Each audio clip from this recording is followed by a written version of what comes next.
Mullah.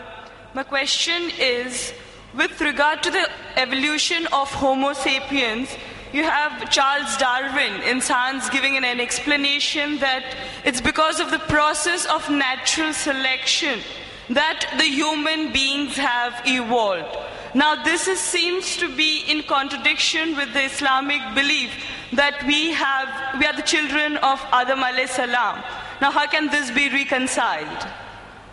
It's a very important question. No lecture of mine on this topic of Quran modern science is complete without this question. I've given this talk in various places, in Canada, in USA, in UK, in Saudi. Never is this topic complete, never is the question answer complete without this important question of theory of evolution. Charles Darwin. Sister posed the question, how can you reconcile the Quran with Darwin's theory of evolution? Sister, I have not come across any book which says fact of evolution. All the books say theory of evolution. There is no book I have come across saying fact of evolution. If you read the book by Charles Darwin, The Origin of Species, it says that Charles Darwin went on an island by the name of Calotropis on a ship named as HMS Beagle.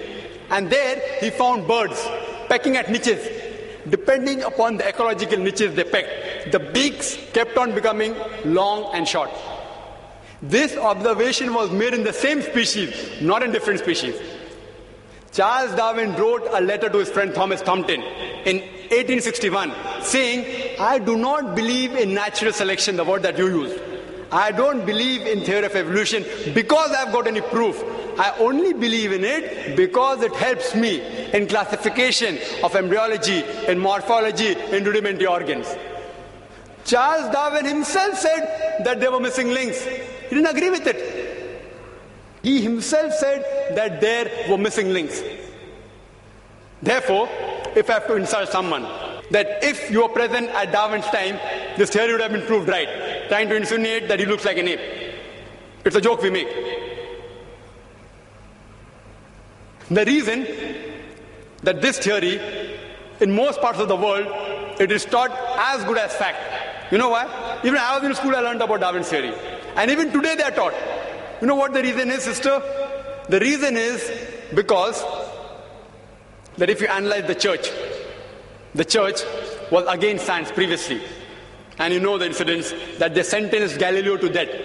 They sentenced Galileo to death. Why? Because he said certain statements in astronomy, etc., which went against the Bible, so they sentenced him to death, for which the Pope apologized now.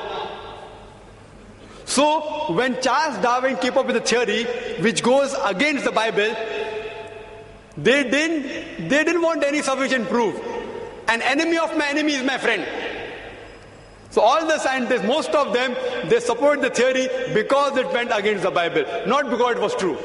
They only supported it because it went against the Bible. All the stages you have mentioned, sister, all the stages, Lucy, there were 4 hominids. Science tells us today there are 4 hominids. First is Lucy, along with its guide, the Australopithecus, which died about 3.5 million years, Ice Age. Then next came the Homo sapiens. We died about 500,000 years ago. Then came the Neanderthal man. We died 100 to 40,000 years ago. Then came the 4th stage, the Cro-Magnon. There is no link at all between these stages. According to P.P. Grasset in 1971, who held the chair of evolutionary studies in Paris, in the Sorbonne University, he said, it is absurd. We cannot say who are ancestors based on fossils. I can give you a list of hundreds of scientists and Nobel Prize winners who speak against Darwin's theory. Hundreds. If you know of Sir Albert Georgi, who got the Nobel Prize for inventing the vitamin C, he wrote a book, The Crazy Ape and Man, against Darwin's theory. Again, if you read Sir Fred Hoyle's works, he wrote several works against Darwin's theory. If you know about Rupert Stalbert, this person wrote a new theory of evolution against Darwin's theory. It's unthinkable. We cannot think that we are created from the apes. If you know of Sir Frank Salisbury, he was a biologist. He said it is illogical to believe in Darwin's theory. If you know about white meat, Sir Whitemead. He wrote a book against Darwin's theory. He was also a biologist. Several, you can give a list of hundreds. Today it is taught in the schools. Why? I told you. Media is in their hand. Otherwise, there's no proof at all. There are certain proofs at lower levels. An amoeba, at lower species level, amoeba can change to paramecia. Quran does not say amoeba cannot change to paramecia. Quran does not say. If they have got proof, can be possible. It's not against the Quran. But there's no proof at all. People talk about molecular biology theory. They talk about genetic coding. According to Francis Crick, who's authority in this field, he said it is unimaginable. Again, if you do that ratio, the probability of one DNA forming from ape to human being is again 0.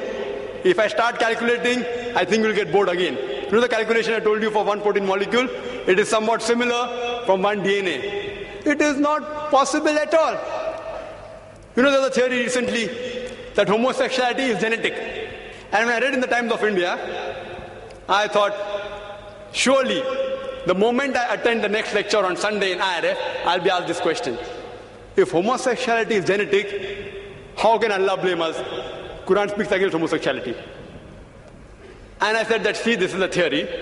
Wait till it gets established. It's a theory. Don't comment on that. Within the matter of span of this few months, it was proved to be illogical. And the person who propounded this theory that homosexuality is genetic himself was an homosexual. Therefore I said, I'm going to give my talk on scientific facts, not on theories and assumptions. Darwin's theory has not been proven. We have not been created from ape.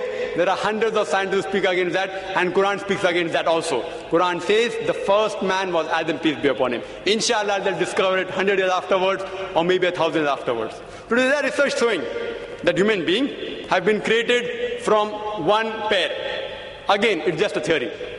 It supports the Quranic verse that human beings have been created from one pair, male and female. It's just a theory. Therefore, I don't quote that in my talk.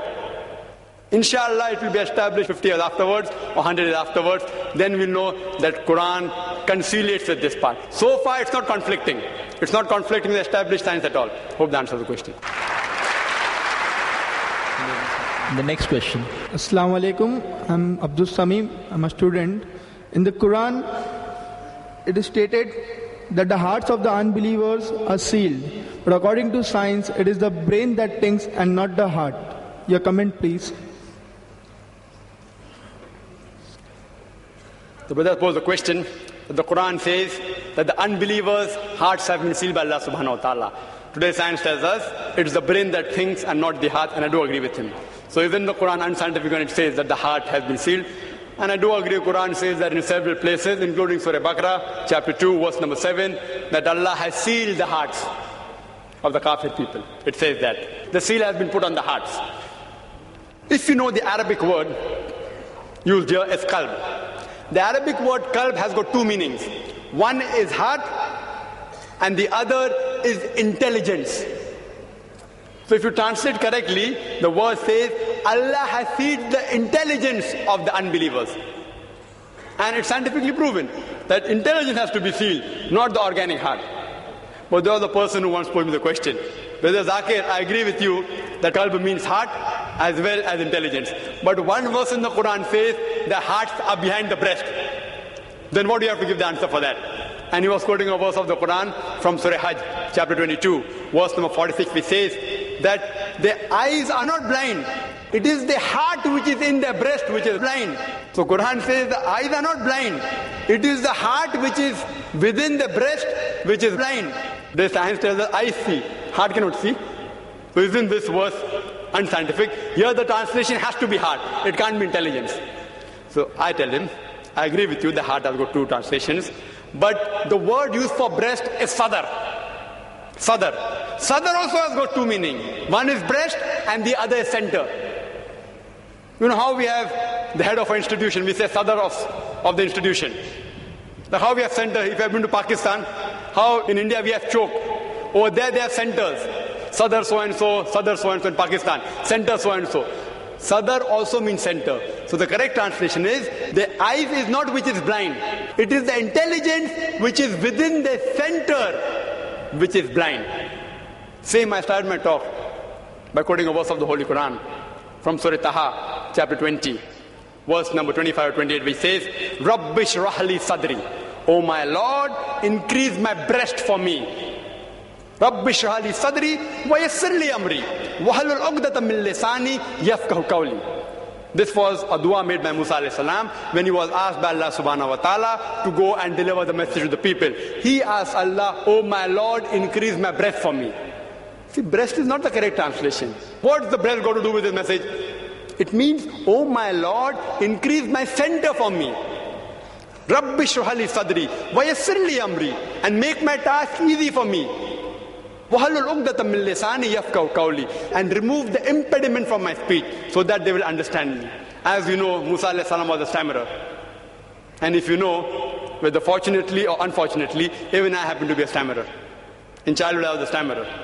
Therefore, at the beginning of every talk, and even the beginning of this talk, I said, and I made dua to Allah subhanahu wa ta'ala, Rabbi shrah li sadri. Oh my Lord, increase my center for me. I'm asking help from Allah subhanahu wa ta'ala. Increase my center and remove the stuttering in my speech. Even today, when I don't speak on the stage, I yet stutter. It's Allah who helps me out on the stage. Rabbi shrah li sadri. Oh my Lord, increase my center for me. Make my task easy for me and remove the barrier from my speech and between me and the audience so that they will understand me. Therefore, scientifically, if you analyze the work of Surah Hajj, chapter 22, verse number 46, it says it is not the eyes which are blind. It is the intelligence which is within the center is blind. Because they are not blind, the unbelievers can see. Saying they are blind is unscientific. Like the Quran says in Surah Baqarah, chapter 2, verse number 18, it says that deaf, dumb, the blind, they will not return to the path. Summum, bukmun, umyun fahum la yarjiun. The deaf, the dumb, the blind, they will not return to the path. It's not talking about physical deaf people. It's talking about unbelievers who are hearing, they cannot hear. Seeing the signs of Allah, they don't accept the Quran. So, Quran is more scientific. It says correctly, they can see. The eyes are not blind. It is the intelligence within the center which is blind.